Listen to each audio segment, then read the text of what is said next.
कोकणासाठी एक दिलासादायक बातमी आहे। बराच काळ धुमाकूळ घालणाऱ्या ओंकार हत्तीला पकडण्याचा मार्ग अखेर मोकळा झालाय। कोल्हापूर उच्च न्यायालयाने हत्तीला पकडण्यास परवानगी दिली आहे, अशी माहिती सावंतवाडीचे आमदार दीपक केसरकर यांनी दिली आहे। दीपक केसरकर म्हणाले, ओंकार हत्तीमुळे कोकणात मोठं नुकसान होत आहे, लोकांचं जीवन धोक्यात आलं आहे, तर बागायती पिकाचं प्रचंड नुकसान होत आहे। एका झाडाचं नुकसान झालं तरी शेतकऱ्याचं पुढील 50 वर्षाचं उत्पन्न बुडतं, असंही त्यांनी नमूद केलं। त्यांनी सांगितलं की हत्तीला पकडल्यानंतर एक हाय पॉवर कमिटी त्याच्या कायमचा अधिवास ठरवणार आहे। तो कोकणात ठेवायचा की अन्यत्र पाठवायचा याचा निर्णय ही समिती घेणार आहे। काही वर्षांपूर्वी कर्नाटकातील दुष्काळामुळे हे हत्ती सिंधुदुर्गात आले होते, असं केसरकर यांनी आठवण करून दिली। दरम्यान आज आरोसे येथे झालेल्या शिंदे सेना आणि भाजपच्या पालकमंत्री नितेश राणे यांच्या बैठकीत महायुतीबाबत चर्चा झाली, मात्र अजून कोणताही अंतिम निर्णय झालेला नाही। दीपक केसरकर म्हणाले, युतीबाबत अंतिम निर्णय मुंबईवरून होईल, आम्ही अजूनही पॉझिटिव्ह आहोत। त्यांनी हेही सांगितलं की उद्या नारायण राणे सिंधुदुर्गात येणार आहेत आणि त्यानंतर युतीबाबत पुढील निर्णय होऊ शकतो, पण जर युती झाली नाही तर आम्हीही स्वबळावर लढायला तयार आहोत, असं केसरकर यांनी स्पष्ट केलं। म्हणजेच कोकणात ओंकार हत्तीप्रमाणेच आता युतीचं समीकरण सुद्धा अजून थोडं सस्पेन्समध्येच आहे। तर एकीकडे लोकांना हत्तीच्या त्रासातून दिलासा मिळण्याची शक्यता निर्माण झाली आहे आणि दुसरीकडे राजकारणात युतीचं गणित अजून गुंतागुंतीचं होत चाललेलं आहे। त्याने ओंकार हत्तीला पकडण्याच्या संदर्भात परवानगी दिलेली आहे आणि शेवटी त्याचा अधिवास कुठला असावा याबद्दल हाय पॉवर कमिटी असते आणि त्यांनी या संदर्भातला नंतर निर्णय घ्यावा, असा निर्णय माननीय कोर्टाने दिले।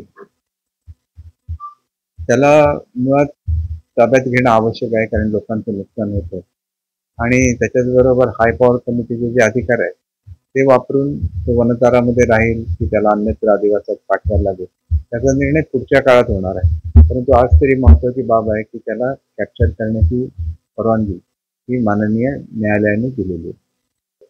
हत्ती हा नेहमी पिकांचं खूप मोठं नुकसान करतो आणि विशेषतः कोकणामध्ये सर्व बागायती पिकं असतात, त्याच्यामुळे एखादं झाड जर मोडलं तर पुढच्या 50 वर्षाचं उत्पन्न हे शेतकऱ्यांचं बुडत असतं आणि त्याच्यामुळे आणि हा मुळातच हत्तींचा नॅचरल ज्याला हॅबिटॅट म्हणतात, म्हणजे अधिवास जो नैसर्गिक अधिवास असतो तो हा नाही आहे।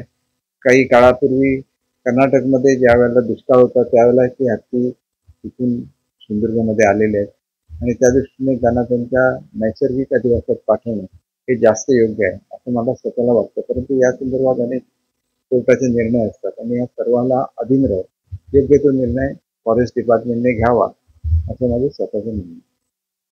बैठकीमध्ये युती करायच्या संदर्भातली चर्चा झाली, परंतु या संदर्भात काही अंतिम निर्णय झालेला नाही।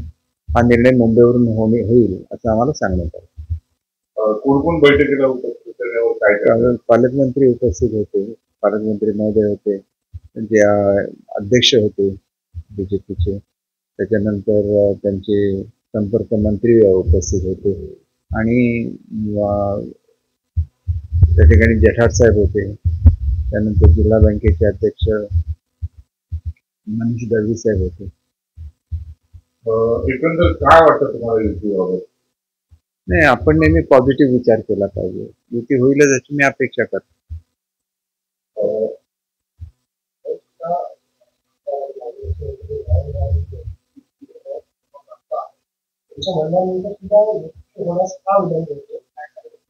माझ्या माहितीप्रमाणे कदाचित उद्या राणेसाहेब सिंधुदुर्ग जिल्ह्यात येण्याची शक्यता आहे।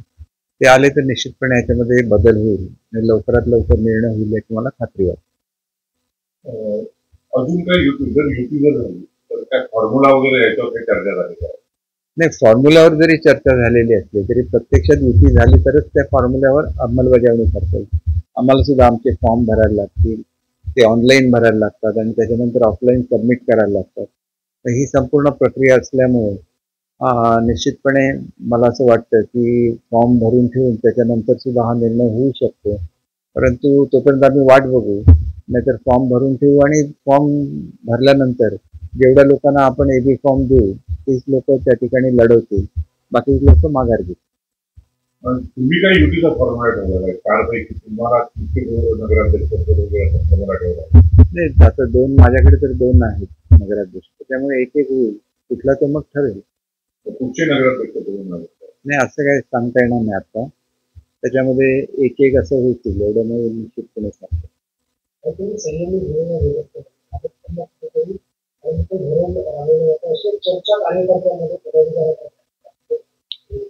नाही, भाजपने आपले प्रतिनिधी बोलणी करण्यासाठी पाठवले होते, त्याच्यामुळे आडमुठी भूमिका घेतात असं म्हणणे योग्य होणार नाही. परंतु जो वेळ होतो तो वेळ मात्र योग्य नाही, कारण ह्या सर्व चर्चा थोड्याशा लवकर झाल्या असत्या तर ते अधिक योग्य झालं असतं असं मला वाटतं. 3 दिवस फॉर्म भरायचे कंपनीला, तर 4 दिवस राहिले आणि फार विलंब होतो असं वाटत नाही. नाही, म्हणून मी सांगितलं की याच्यावर लवकरात लवकर निर्णय झाला पाहिजे, जेणेकरून मैत्रीपूर्ण का होईना परंतु लढत करत असताना सर्वच्या सर्व फॉर्म भरायला लागतात, ही वस्तुस्थिती आहे. आणि त्याच्यामुळे फॉर्म भरताना आपण शक्यतो मुहूर्त सुद्धा बघतो आणि त्याच्यामुळे हे व्यवस्थित व्हावं असंच मला स्वतःला वाटतं. वैभव नाईकांनी आज असं म्हटलं बातम्या आलेली की उद्धव ठाकरे नाराज त्यांच्यावर असल्याचं पाहायला मिळतं, कारण नगरविकास आघाडीकडून ते शिंदे सेनेबरोबर निवडणूक लढवण्यासाठी ताकद करत होते, त्यावर ते नाराज आहेत उद्धव ठाकरे. नाही, मला स्वतः या बाबतीत काय बोलायचं नाही, कारण शिंदे सेनेने अशी कुठलीही आघाडी केलेली नाही आणि त्याच्यामुळे असं बोलणं हे चुकीचं होतं. आजही त्यांनी प्रत्युत्तर देताना असं म्हटलं वैभव नाईकांनी की आम्ही नगरविकास आघाडी करायला अजून इच्छुक आहोत, जर शिंदे सेना आली तर त्यांनाही आम्ही सोबत घेणार असं त्यांनी विधान केलं. कसं बघताय? आम्ही ज्यावेळेला म्हणतो की आम्ही महायुती म्हणूनच निवडणुका लढवू, त्याला आमची भूमिका हीच राहील की कणकवलीला सुद्धा महायुतीला उमेदवार दिले पाहिजे आणि एकत्रितपणे ही निवडणूक लढवली पाहिजे. जर महायुतीसाठी विलंब झाला तर उद्यापासून तुम्ही सगळ्या जागेवर फॉर्म भरायला सुरुवात करणार? नाही, याच्यामध्ये असं आहे की ऑनलाईन फॉर्म भरायचे असतात, त्यामुळे ऑनलाईन फॉर्म भरल्यानंतर तो ऑफलाईन सबमिट केला तरच तुमचा फॉर्म हा त्या ठिकाणी ॲक्सेप्ट केला जातो आणि त्याच्यामुळे निदान ऑफलाईनची तयारी तरी करून ठेवायलाच लागते, ती प्रत्येक पक्षाने केलेली असेल याची मला खात्री आहे. आजची बैठक सकारात्मक होती वाटतं. आपण सकारात्मक असतो तर आपल्याला सगळेच सकारात्मक दिसतं.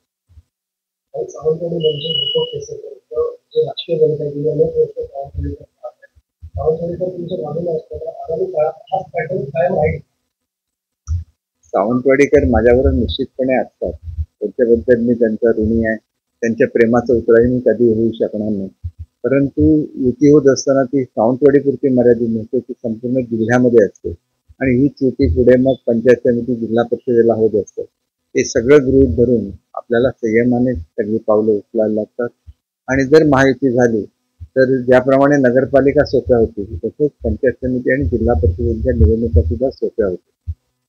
एक शेवट उबाटा उद्या सीमा मटकर यांना जनता दलातून प्रवेश देतो आणि उद्याच ते सावंतवाडी स्वबळावर उमेदवारी अर्ज दाखल करत आहेत आणि इथे पण सोलंकीवर काँग्रेस स्वबळावर लढतोय, कसं बघताय? हा प्रत्येक पक्षाचा प्रश्न आहे आणि ते काय करतात त्याच्यावर मी कॉमेंट करणं फारसं योग्य ठरणार नाही.